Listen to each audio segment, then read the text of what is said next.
बेचारे जगन्नाथ जी, पता था यही होने वाला था, लेकिन अब अपने बड़े भैया बलराम जी को कौन समझाए।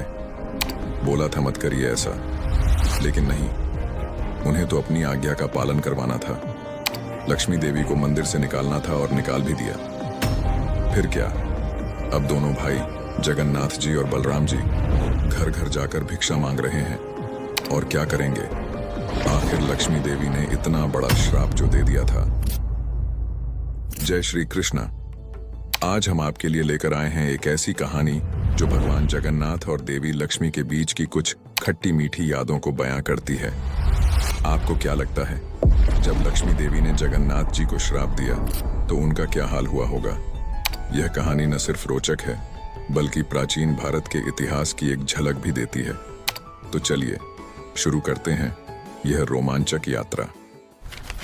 ओडिशा में एक परंपरा है, हर साल मार्गशीर्ष मास के प्रत्येक गुरुवार के दिन यहाँ की महिलाएं लक्ष्मी देवी की एक विशेष पूजा अर्चना करती हैं और स्वयं लक्ष्मी देवी भी इस दिन जगन्नाथ जी की आज्ञा से पूरे मंदिर को छोड़कर अपने भक्तों के घर उन्हें आशीर्वाद देने के लिए जाती हैं।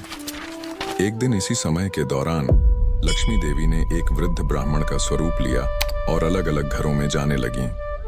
उन्होंने देखा कि प्रातः काल का समय कब का बीत गया था, लेकिन फिर भी एक बड़े व्यापारी के घर में उसकी स्त्री अभी भी सो रही थी। घर में सफाई भी नहीं हुई थी और न कोई पूजा। यह देखकर लक्ष्मी देवी उस घर की एक वृद्ध स्त्री के पास गईं और कहा, आज लक्ष्मी की विशेष पूजा का दिन है और आपके घर में अभी तक स्त्रियां सो रही हैं। यह अच्छी बात नहीं है। आज तो आपको प्रातः जल्दी उठकर देवी लक्ष्मी को प्रसन्न करने के लिए विशेष पूजा अर्चना करनी चाहिए थी। यह सुनकर उस वृद्ध ब्राह्मण स्त्री ने अहंकार पूर्वक कहा, तुम कौन होती हो हमें सीख देने वाली? हमारे ऊपर तो पहले से ही लक्ष्मी देवी की बड़ी कृपा है, हमें कोई जरूरत नहीं है यह पूजा वूजा करने की।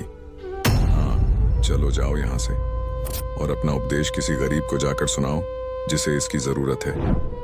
पता नहीं कहाँ कहाँ से आ जाते हैं सुबह सुबह। लक्ष्मी देवी ने यह सुना तो वे वहां से चुपचाप चली गईं और अपने साथ उस घर से अपना सारा वैभव भी ले गईं। अब उस व्यापारी का घर इतना दरिद्र हो गया कि उसे वास्तव में भिक्षा मांगकर जीवन यापन करना पड़ा। उसके बाद लक्ष्मी देवी उस गांव में पहुंची जहां चांडाल जाति के लोग रहते थे। वहां जाकर उन्होंने एक चांडाल स्त्री के घर में प्रवेश किया और देखा कि वह जल्दी उठ गई थी। उसने संपूर्ण घर की सफाई की थी और लक्ष्मी देवी की पूजा की तैयारी कर रही थी। यह देखकर लक्ष्मी देवी अत्यंत प्रसन्न हुई और उन्होंने उस घर में अपने ऐश्वर्य की वृद्धि की।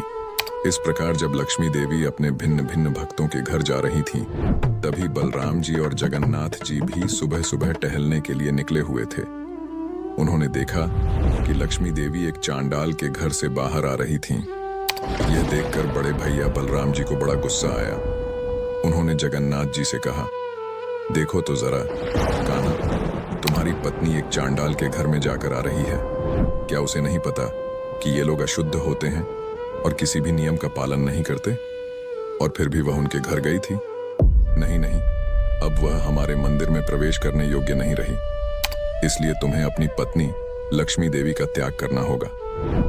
अब देखिए, यहाँ पर मैं आपको एक बात स्पष्ट करना चाहूंगा। यहाँ चांडाल जाति का अर्थ जन्म से नहीं किंतु कर्म से है, अर्थात चांडाल कोई जन्म से निकली जाति नहीं है। अभी तो ये ऐसे लोग हैं जो वैदिक धर्म और निर्देशों का पालन नहीं करते, जो अवैध कार्यों में लिप्त रहते हैं, फिर चाहे वह उच्च जाति के ब्राह्मण घर में जन्मे हों या फिर निम्न जाति में। इसलिए यह मत सोचिए कि बलराम जी निम्न जाति की उपेक्षा कर रहे हैं। चलिए अब आगे बढ़ते हैं। जब जगन्नाथ जी ने अपने भाई की इस बात को सुना तो उन्हें बड़ा आश्चर्य हुआ। उन्होंने अपने भैया बलराम जी को समझने का प्रयास करते हुए कहा, लेकिन भैया, लक्ष्मी देवी ने इसके लिए पहले से ही मुझसे अनुमति ले ली थी कि आज के दिन वह अपने भक्तों के घर जाएंगी और फिर उनकी पूजा तो कोई भी कर सकता है ना। फिर वह एक ब्राह्मण और एक चांडाल में भेदभाव कैसे कर सकती हैं? ऐसा मत कहिए भैया। लेकिन नहीं, बड़े भैया तो बड़े भैया, वह अपनी बात पर अड़े रहे और बोले कि जो मैंने कहा उसका पालन करो। अपनी पत्नी को त्याग दो, अन्यथा। उसे मजाक में लेने का प्रयास करते हुए कान्हा ने कहा, अन्यथा क्या भैया? चलिए छोड़िए इन सब बातों को, मुझे तो बहुत भूख लगी है। चलिए चलिए जल्दी से पेट पूजा करने चलते हैं। वैसे ही आपने सुबह सुबह मुझे इतना चलाकर थका दिया है। चलिए वापस मंदिर चलते हैं, हमारा भोग भी तैयार होगा। लेकिन नहीं, ये तो बड़े भैया हैं, उनको आप बातों में नहीं घुमा सकते। तो बस बलराम जी अपनी बात पर अड़े रहे। उन्होंने साफ साफ शब्दों में जगन्नाथ जी को अपना निर्णय सुना दिया। देखो कन्हा, तुम इस प्रकार मूर्ख बनाने का और अपनी बातों में उलझाने का प्रयास मत करो, ठीक है ना? हाँ, तुम्हारी सब चतुराई मैं समझता हूं। इसलिए मेरा यह अंतिम निर्णय है कि या तो तुम अपनी पत्नी लक्ष्मी देवी को इस मंदिर से निकाल दो, या फिर मैं ही चला जाता हूं यहां से। यह कहकर बलराम जी उठ गए और हमारे प्यारे जगन्नाथ जी फंस गए। एक तरफ बड़े भैया और एक तरफ आज्ञाकारी पत्नी। अब क्या करें? आखिर में थक हार कर उन्होंने लक्ष्मी देवी को बुलाया और उनसे कहा, देवी, क्योंकि आप आज के दिन एक चांडाल के घर में गई थी, इसलिए बड़े भैया बलराम जी का आदेश है कि अब से आप इस श्री मंदिर में प्रवेश नहीं कर सकती हैं। यह सुनकर लक्ष्मी देवी को बड़ा आश्चर्य हुआ। उन्होंने कहा, लेकिन स्वामी, आप तो जानते ही हैं कि मैं आपकी अनुमति लेकर ही प्रत्येक वर्ष इस समय के दौरान अपने भक्तों के घर उन्हें आशीर्वाद देने जाती हूँ। तो इसमें मैंने क्या अपराध कर दिया जो आप मुझे ऐसा दंड दे रहे हैं?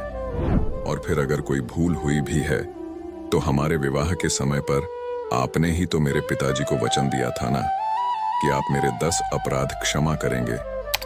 तो फिर अचानक मुझे यह मंदिर से बाहर निकालने के लिए आप कैसे सोच सकते हैं स्वामी? जगन्नाथ जी के पास लक्ष्मी देवी के इन प्रश्नों का कोई उत्तर नहीं था। फिर मौन रहे, और उनके मौन का अर्थ था कि अपने बड़े भाई के आदेश के सामने वे भी लाचार थे। उन्हें इस प्रकार चुपचाप देखकर लक्ष्मी देवी को बड़ा क्रोध आया और फिर उन्होंने जगन्नाथ जी को श्राप दे दिया, और यह श्राप अत्यंत भयंकर था। उन्होंने जगन्नाथ जी से कहा कि अगले 12 वर्षों तक आपको पेट भरकर भोजन प्राप्त नहीं होगा, आपकी उदराग्नि कभी शांत नहीं होगी, और अंत में आपको मेरे हाथों से बने हुए भोजन का स्वीकार करने के बाद ही संतुष्टि मिलेगी। बस इतना कहकर लक्ष्मी देवी अपने सेवकों के साथ श्री मंदिर को छोड़कर चली गईं। फिर क्या था? फिर वही हुआ जिसका जगन्नाथ जी को डर था। अब संपूर्ण श्री मंदिर में सिर्फ जगन्नाथ जी और बलराम जी अकेले रह गए। लक्ष्मी देवी के जाने से पूरा मंदिर सुनसान हो गया। सारी ऐश्वर्य और समृद्धि नष्ट हो गई। सारे भंडार गृह खाली हो गए। अब श्री मंदिर में ना तो श्री देवी लक्ष्मी जी थीं और ना ही कोई भोजन। तो क्या आप जगन्नाथ जी और बलराम जी भूखे रहेंगे, या फिर कोई और आएगा उन्हें भोजन देने के लिए? क्या लक्ष्मी जी के बिना भी यह मंदिर वैसे ही चलेगा जैसे पहले चल रहा था? इन सभी प्रश्नों के उत्तर हमें मिलेंगे इस कथा की अगली कड़ी में। तब तक के लिए अगर आपको यह कथा का पहला हिस्सा अच्छा लगा हो तो इसे लाइक कीजिए और अपने परिवार तथा मित्रों के साथ शेयर कीजिए।